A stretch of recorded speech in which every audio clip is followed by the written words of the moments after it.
아름다운 중년을 위한 채널 미디어 중년의 아중지기 김민경입니다. 아중님들, 오늘은 중년 1인 가구에 대해서 이야기해 볼까 합니다. 최근에 사각지대로 여겨졌던 중년 1인 가구가 새롭게 주목받고 있습니다. 먼저 아중님들은 중년의 정의를 어떻게 내리고 계신가요? 명확하게 중년이 딱 몇 세부터 몇 세라고 정해진 것은 없지만 일반적으로는 청년과 노인의 중간이다. 35세에서 65세 사이다. 현 문재인 정부에서는 신중년을 5060 세대라고 합니다. 중년이라는 구분도 주관적인 것이라고 생각합니다. 그래서 나이가 기준이 아닌 일반적인 의미로 살펴보면 생물학적으로 노화가 시작되는 시기, 사회경제적으로 최고의 절정기, 일상에서 가장 성숙한 시기, 성공적인 노후를 위한 가장 중요한 시기 등을 중년이라고 합니다. 하지만 아중지기는 뭐니 해도 우리 중년의 정의를 젊은 시절에 못 이룬 꿈에 도전할 수 있는 마지막 기회가 주어진 시기를 중년이라고 말하고 싶습니다. 그동안은 1인 가구라고 하면 청년 1인 가구나 독거노인의 이미지가 강한 노인 1인 가구에 집중되어 있던 것이 사실입니다. 하지만 한국 사회에서도 이혼이나 만혼, 비혼, 졸혼 등이 증가하면서 중년 1인 가구가 새로운 인구학적 현상이 되어가고 있습니다. 지난 영상에서 2019년 통계청 자료에 의한 우리나라 1인 가구가 29.8%라고 소개했었습니다. 그 중에서 3분의 1이 중년 1인 가구입니다.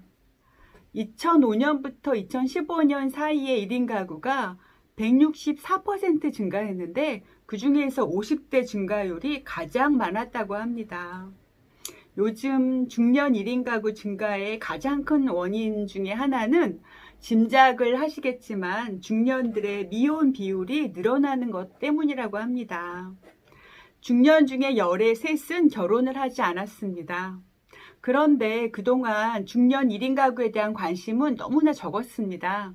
앞으로는 중년 1인 가구 대상의 연구도 많아질 것으로 기대됩니다. 1인 가구의 증가가 중요한 이유는 사회 경제적으로 큰 영향을 주기 때문입니다. 솔로들이 많아지면서 많은 것들이 변해가고 있는데 솔로 이코노미라는 말이 그래서 생겨난 것입니다.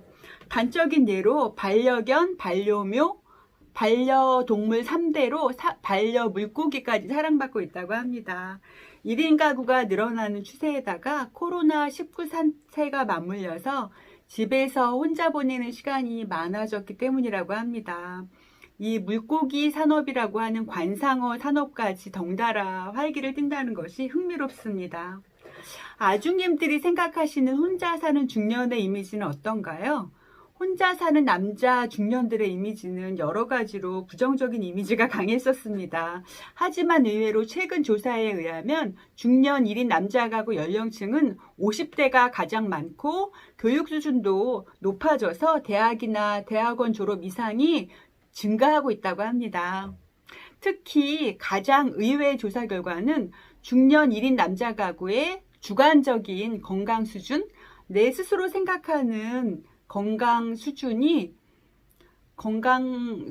보통 이상이었다고 합니다.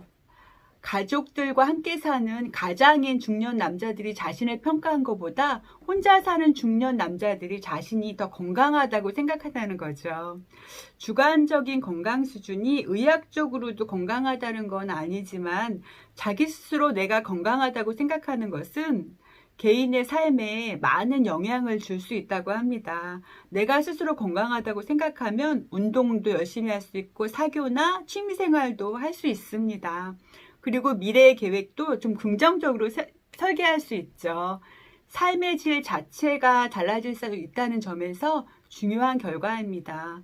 이를 두고 학자들도 중장년층 1인 남자들의 삶의 만족도가 화려한 싱글 정도는 아니지만 적극적인 사회활동을 하고 있다고 평가하고 있습니다. 홀로서기를 하고 있는 남자 중년 1인 가구의 라이프 스타일이 새롭게 변하고 있다는 아름다운 소식입니다. 중년 1인 가구 아중님들, 우리도 주어진 상황에서 현재를 즐기며 살기로 해요. 이럴 때를 까르페 디엠이라고 하는 거죠. 죽은 시인의 사회에 나오는 키팅 선생님의 명대사입니다. 지금 살고 있는 이 순간이 가장 확실하고 가장 중요한 순간임을 일깨워주는 말입니다. 아름다운 중년을 위한 채널 미디어 중년이었습니다. 감사합니다.